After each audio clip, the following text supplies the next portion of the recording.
Silent Music, A Story of Baghdad by James Rumford.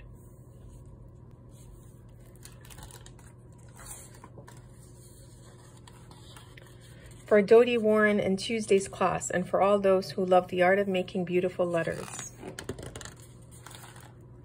My name is Ali. I live in Baghdad. اسمي علي وأعيش في بغداد. I love playing soccer in the dusty street with my friends. I love loud parent-rattling music, and I love dancing.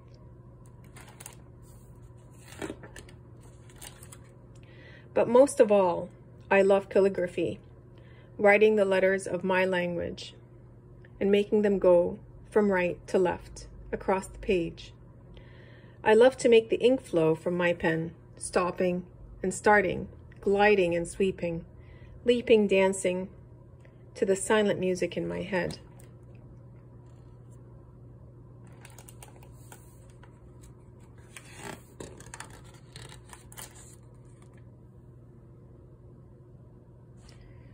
Writing a long sentence is like watching a soccer player in slow motion as he kicks the ball across the field, as I leave a trail of dots and loops behind me.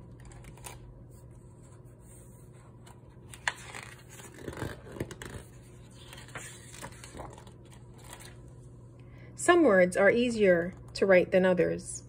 Their letters loop together and make beautiful shapes all by themselves, like the word Yasmin, my little sister's name. It just flows from my pen.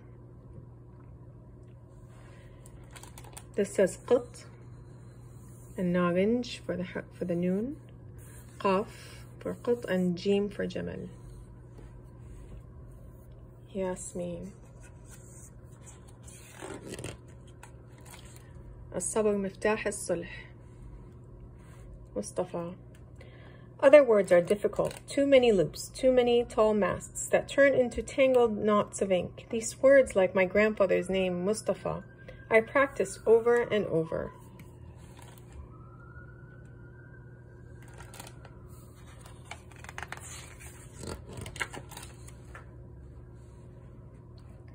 I'm always writing and doodling on the margins of newspapers and magazines, old envelopes, and faded receipts. Everywhere, even on the fogged-up windows in wintertime, or on the mirror of the bathroom. My dad laughs to see the messages I leave behind suddenly leap back to life as he steams up the mirror while shaving.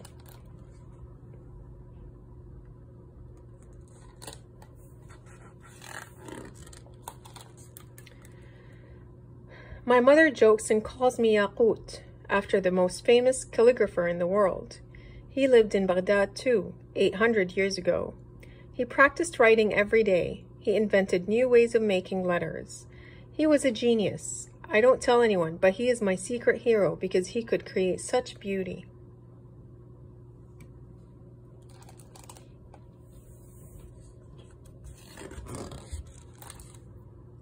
There's a story they tell of Yaqut.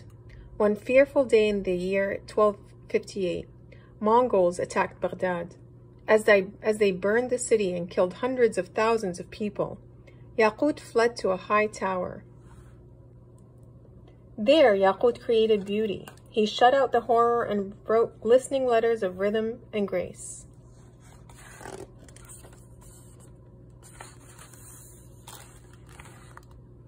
One frightening night in the year 2003, as bombs and missiles fell on my city, and death and destruction once again filled the streets, I, like Yaqut, wrote. I wrote all night, and the many nights of bombing that followed. I filled my room with pages of calligraphy. I filled my mind with peace.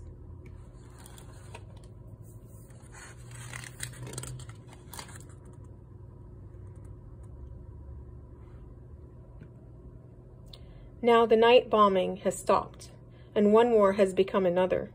So I keep writing, the easy words, the hard-to-write ones.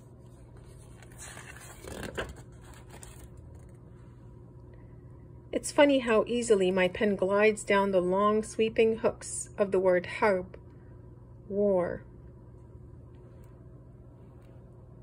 How stubbornly it resists me when I make the difficult waves and slanted staffs of salam, peace.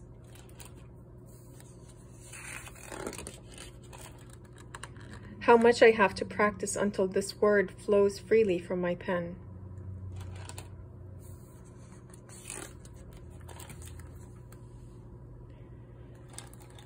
This is an author's note that says, calligraphy, or the art of drawing letters, is an important part of Islamic culture. Muslims use calligraphy to make their holy book, the Quran, look as beautiful as possible. They also use it to decorate their mosques and their holy places. Part of what makes Arabic calligraphy so beautiful is the fact that many of the letters are joined together. In this way, the words seem to glide across the page in a magical rhythm. The dots and the tall masts also add to this rhythm, so that a page of Arabic writing looks like a page of music. The calligrapher mentioned in the story was Yaqut al-Mustasimi. He was born around 1221 in either Ethiopia or modern-day Turkey and died in Baghdad in 1298. Other than those few facts and the story that he fled to a high tower to write during the destruction of Baghdad, little is known about the life of the man who was one of the greatest calligraphers of the Arabic language. People have so treasured his writing that a few samples of his calligraphy still survive. His signature appears below. Yaqut al-Mustasimi.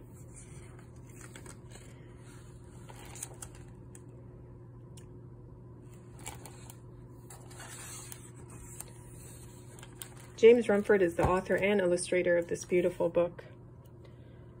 I find the illustrations unique and capture the story quite well. I hope you enjoyed it. Thank you.